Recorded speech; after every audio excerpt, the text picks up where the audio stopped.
Portland, Oregon, the best city in the US. And no, I'm not biased. It might be the case that you have the impression from headlines that to move to Portland and be thoroughly happy, you need to be a hipster, you need to ride your bike to work, and at that it'd have to be a fixie, you'd have to have a handlebar mustache and be a vegan. Those things are not true, although they are kind of entertaining as stereotypes. One of the things you should be aware of, though, is the cost of housing. If you move into town and you want to buy a house, you should be aware that prices here are higher than what they are on average around the US. And in fact, we're somewhere around 25th most expensive city tracked by the National Association of Realtors. That's based on the metropolitan statistical area. So it's not only Portland, but Portland, Hillsborough, and the surrounding area, including Vancouver, Washington. As far as affordability goes, to put it into perspective, there are a number of cities that are more expensive than Portland is as far as the income required to qualify for a loan, the 20% down payment, and that's for a single-family home at the median sales price. Some of the cities, just to give you an idea of which ones those are that are more expensive than Portland is, include Boston, Cambridge, Massachusetts, Santa Fe, New Mexico, Anaheim, California, Silicon Valley area, and San Francisco, of course, are quite a bit more expensive. Seattle is a little bit more expensive than Portland is also.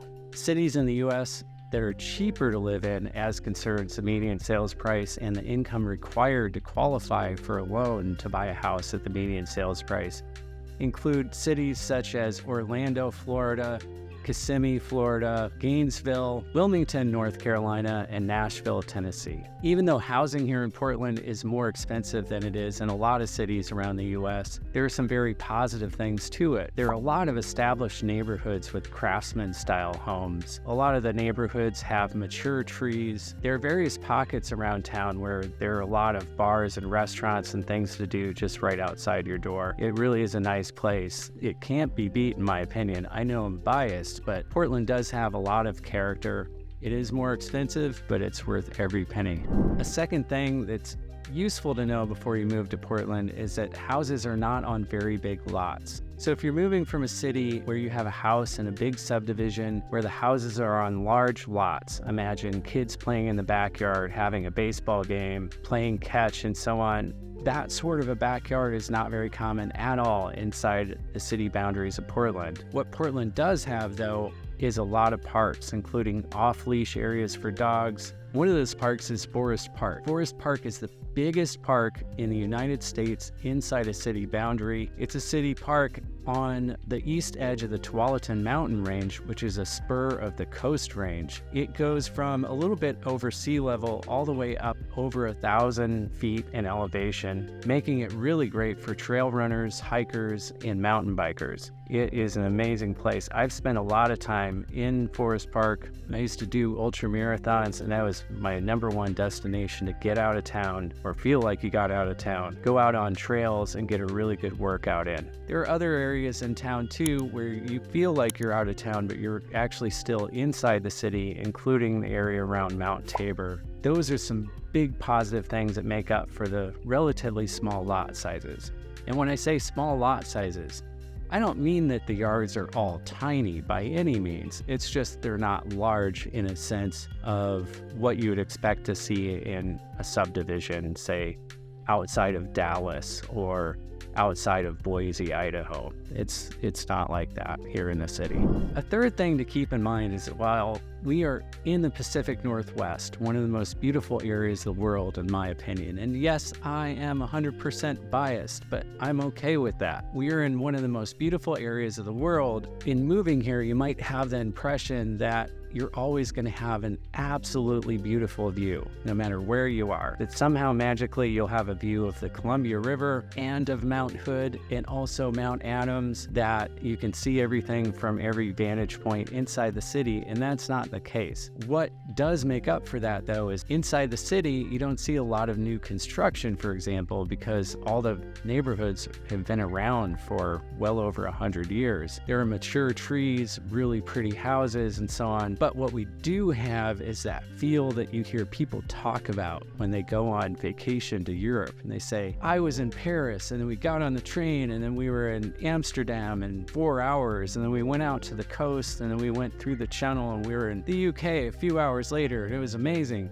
It's that sort of a feel, in that from Portland, it takes only a couple of hours, and by a couple, I mean 2. I don't mean 3 or 4. Well, depending on traffic and the road conditions, it can take a little bit longer, but we can get to Mount Hood and the ski areas out there in a couple of hours. If you're open to adding to the trip and go out as far as maybe 4 hours away, there are more ski areas out near Bend, which is a great place too. It takes from downtown Portland to the coast out near Tillamook or Pacific City, only about a 2-hour drive to get out to the coast there, which is absolutely stunningly beautiful. And then the Willamette River runs right through downtown Portland into the Columbia River, which is on the north border of Portland. So even though inside the city, depending on where you are, you may or may not have a great view right from your house or nearby, it is very easy to get to some of the most beautiful places in the world from Portland.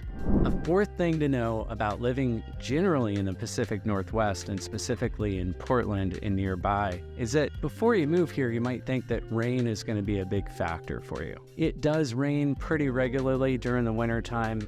Oftentimes, most days that is, you'll find that the pavement is wet. It'll rain a 1/10 of an inch or 2/10 of an inch, sometimes a 1/2 an inch or more. One thing to know though is it's not the rain that's going to be the biggest inconvenience in the winter time. If we have a winter where we do have winter storms, including some snow, it can dump quite a bit of snow very quickly, 6 inches or 12 inches even from time to time over the course of a couple of hours. Doesn't happen very often, luckily. The thing to know about is not that it'll snow 6 or 12 inches. If you're coming from Denver or in the mountains outside of Denver or from somewhere in the Midwest, you might say, oh, well, that's not a big deal, 6 inches of snow. This is the thing that'll get you when you move to Portland, and I'm still heavily biased in favor of Portland. It is my favorite city in the US. With that being said, they don't have a lot of snow removal equipment because it doesn't snow a lot. What happens is the snow will get compressed, especially on side streets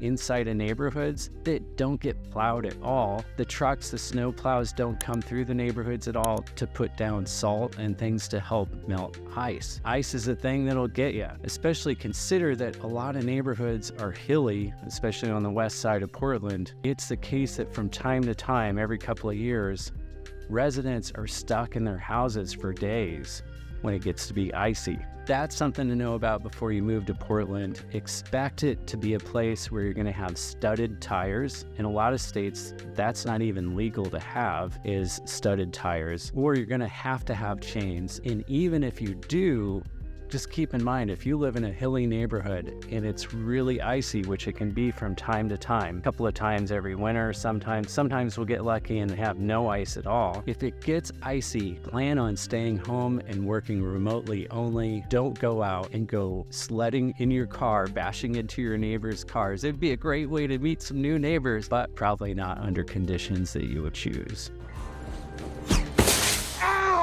A fifth thing to know before moving to Portland is that there's traffic.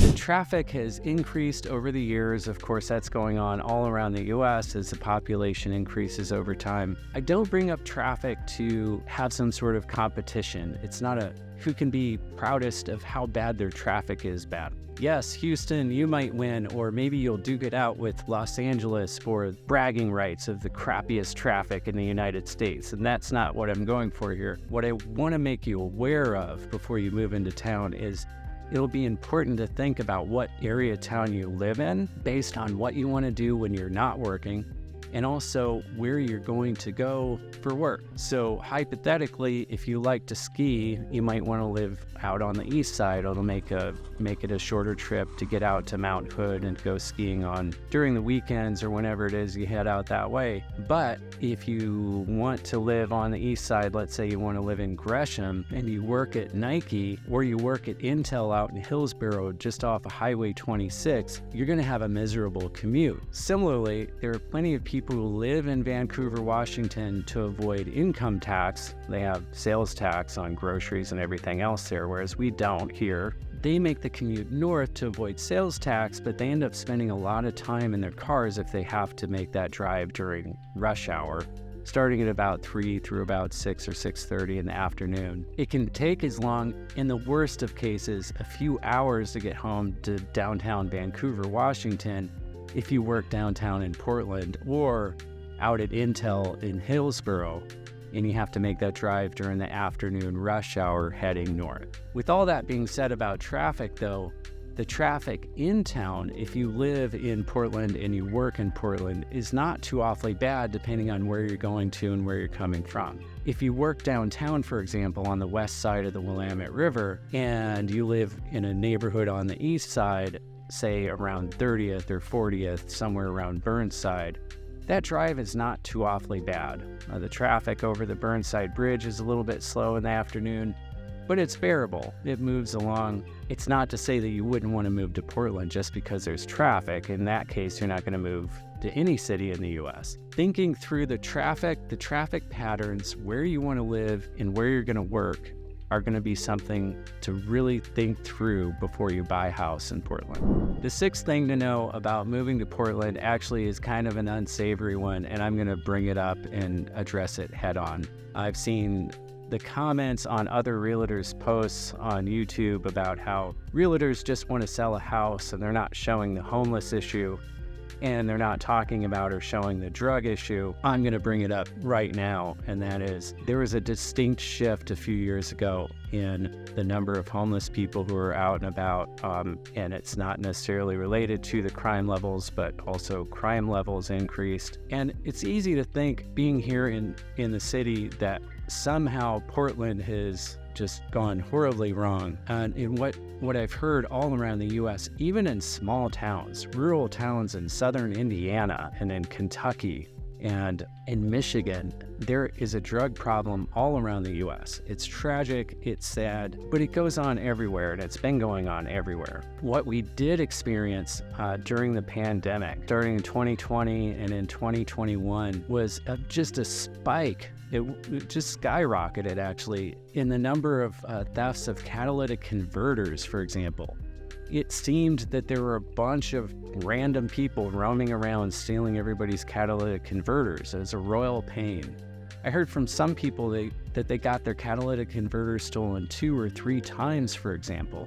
There were some steps to try to curb that the government took on allowing what would be allowed to be sold to scrap metal dealers, and how a person could go about selling a catalytic converter to a scrap metal dealer.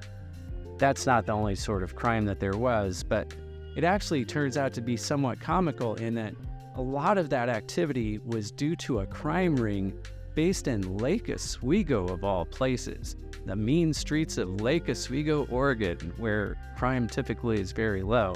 That ring was busted, and then immediately theft rate of catalytic converters plummeted in Portland. So we've seen our share of crime, we've seen our share of increased drug use, even open use out on the streets. And here recently, as of the time of this recording, which is at the beginning of 2024, the police have stepped up their activities and have started busting rings of thieves stealing cars and all sorts of things. So what I would say about the crime in Portland, after having lived in some other cities around the U.S. I lived in Manhattan, I lived in Houston, Indianapolis. I spent a little bit of time in Long Beach, California. I, of course, have lived in Portland for quite a while. It has a feel now of what you would typically experience in a big city, and that is every now and then your car will get broken into. Every now and then you'll hear about a neighbor down the way having their car stolen.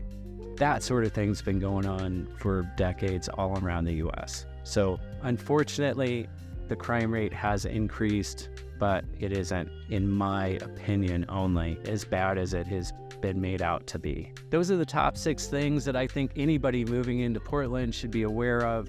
Call me anytime with any questions you have about moving to or living in Portland, Oregon, the best city in the US. And no, I'm not biased.